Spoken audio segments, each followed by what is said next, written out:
ஹாய்மா. ஹாய்டா. என்னம்மா பண்ணிட்டு இருக்க? நான் கையில் என்ன வச்சுருக்கேன் பார்த்தியா? முருங்கீரை. முருங்கீரைக்கு பாட்டு சாப்பிட்ட பாடி சொல்லட்டா?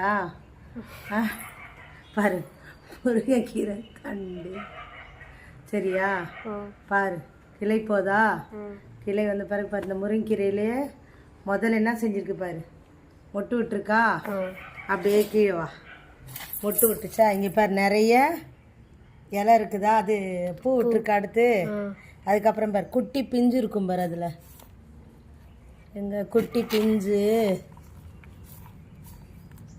இது இருக்கு பாரா. குட்டி பிஞ்சு இருக்கா, முருங்கை பிஞ்சு. அதுக்கப்புறம் பாரு, கொஞ்சம் வளர்ந்தோடனே சின்ன முருங்கைக்காய் கிடச்சிருக்கா. இது முருங்கை பிஞ்சுன்னு சொல்லுவாங்களா? இது பாரு, முருங்கைக்காய், நாட்டு முருங்கைக்காய். இது பார்க்க அப்படி இருக்கும், ஆனால் சூப்பராக இருக்கும். பிரித்து வச்சுட்டு இங்கேயே. ஏமா இது தனித்தனியாக பிரித்து வச்சுருக்க? இது வந்து முருங்கை போன வாரம்லாம் மழை பெஞ்சிச்சுல நம்ம ஊரில், அதனால அதெல்லாம் வேஸ்ட் ஆயிடுச்சு. இதெல்லாம் யூஸ் ஆகாது. எதுக்கு யூஸ் ஆகாது, க்ளீன் பண்ணிட்டேன். இந்த பார், இது வந்து முருங்கைக்கீரைக்கு ரெடி பண்ணி வச்சுருக்கேன். இது சண்டே செய்ய மாட்டேன். அப்போ இதில் பார், இந்த இலையில பார், இது வந்து இன்னைக்கு குழம்பு வச்சிடலாம், காரக்குழம்பு சூப்பராக இருக்கும். இது வந்து எதுக்குமே செய்ய முடியாது இல்லையா?